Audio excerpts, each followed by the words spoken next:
ബാംഗ്ലൂരിൽ നിന്നും KSRTC ബസ്സിലാണ് യാത്ര തിരിച്ചത്. കൊല്ലകൾ ടൗണിൽ എത്തുന്നതിന് മുമ്പ് കാവേരി നദി കുറുകെ കടക്കണം.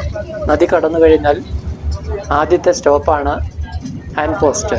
ഡോക്ടർ അംബേദ്കർ സർക്കിൾ എന്നും ഇവിടം അറിയപ്പെടുന്നുണ്ട്. 3 റോഡുകൾ ചേരുന്ന ഒരു ജംഗ്ഷനാണിത്. സ്വന്തമായി വാഹനം ഇല്ലാത്തവർ വെള്ളച്ചാട്ടത്തിന് സമീപത്തേക്ക് ഇവിടെ നിന്ന് ഓട്ടോ പിടിക്കേണ്ടതാണ്. കാവേരി നദി തിരിച്ചു കടക്കണം. ആദ്യമായി എത്തിയത് ബാരാചുക്കി വെള്ളച്ചാട്ടം കാണുന്നതിനാണ്. വിശാലമായ പാർക്കിംഗ് സ്ഥലവും അതിനെതിർവശത്തായി ഒരു ഒബ്സർവേറ്ററിയും ഉണ്ട്. ഒബ്സർവേറ്ററിയിൽ നിന്നും വെള്ളച്ചാട്ടത്തിന്റെ വിദൂര ദൃശ്യമാണ് നമുക്ക് ലഭിക്കുന്നത്.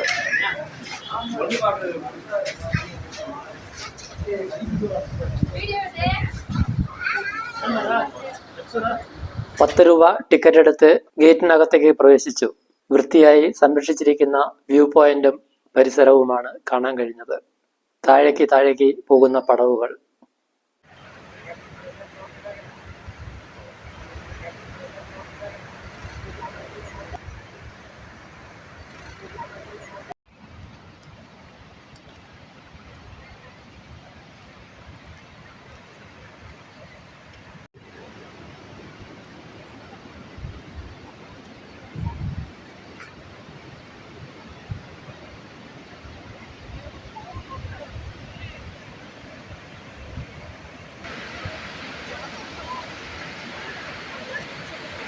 സ്റ്റീൽ പൈപ്പുകളാൽ സംരക്ഷിത വേലി നിർമ്മിച്ചിരിക്കുന്നു. വിശാലമായ പാറക്കെട്ടുകളിലൂടെ ഒഴുകി താഴേക്ക് പതിക്കുന്ന കാവേരി നദി. 5-6 വെള്ളച്ചാട്ടങ്ങൾ നമുക്ക് എണ്ണിയെടുക്കാവുന്നതാണ്. കാവേരി നദി 2ആയി തിരിഞ്ഞാണ് ബാരാചുക്കിയും ഗഗനചുക്കിയുമായി മാറിയിരിക്കുന്നത്. പൊതുവെ ഈ സ്ഥലം ശിവനസമുദ്ര എന്നറിയപ്പെടുന്നു. ബാംഗ്ലൂരിൽ നിന്നും 176 കിലോമീറ്ററാണ് ഇവിടേക്കുള്ള അകലം. മൈസൂരുവിൽ നിന്നാണ് വരുന്നതെങ്കിൽ മലവള്ളിയിൽ ഇറങ്ങി ബസ് മാറിക്കയറേണ്ടതാണ്. കേരളത്തിൽ നിന്ന് വരുന്നവർക്ക് ഗുണ്ടൽപേട്ടിൽ നിന്നും നേരെ കൊല്ലകൾ റൂട്ടിലേക്ക് സഞ്ചരിക്കാവുന്നതാണ്. അധികം ദൂരം സഞ്ചരിക്കാതെ തന്നെ ശിവനസമുദ്രയിൽ എത്തിച്ചേരാൻ കഴിയും.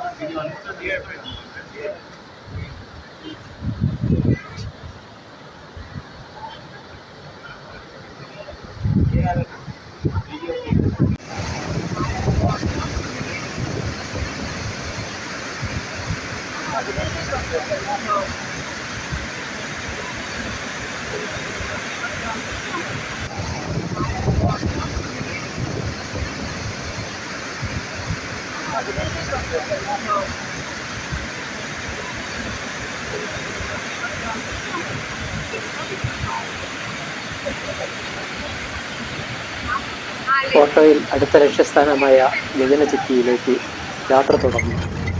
ഗഗനചുക്കി വെള്ളച്ചാട്ടം കാണാനെത്തുന്നവരെ നിരുത്സാഹപ്പെടുത്തുന്ന രീതിയിലുള്ള ഒരു പരിസ്ഥിതിയാണ് അവിടെ കാണാൻ കഴിയുന്നത്. 6 അടിയെങ്കിലും ഉയരത്തിലുള്ള കമ്പിവേലിക്കിടയിലൂടെ വേണം നമുക്ക് വെള്ളച്ചാട്ടത്തെ ദർശിക്കാൻ.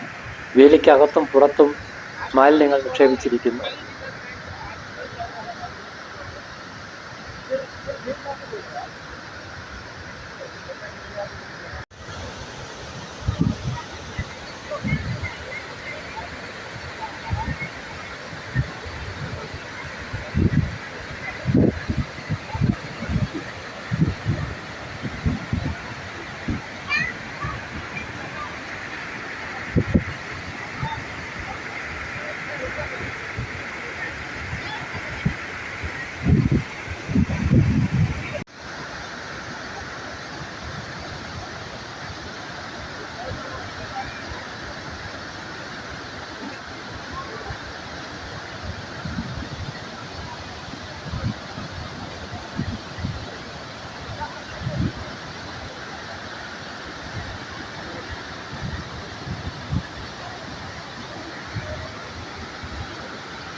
തൊട്ടടുത്തു തന്നെ ഒരു ദർഗയുണ്ട്. അതിൻ്റെ പിൻവശത്താണ് വ്യൂ പോയിന്റ്. പാർക്കിംഗ് ഏരിയയിൽ കുറച്ചു മാത്രം വാഹനങ്ങളാണുള്ളത്. വെള്ളച്ചാട്ടം മനോഹരമാണെങ്കിലും കാഴ്ചക്കാർക്ക് അത്ര സ്വീകാര്യമല്ലാത്ത ഒരു പരിസ്ഥിതിയാണ് ഇവിടെയുള്ളത്.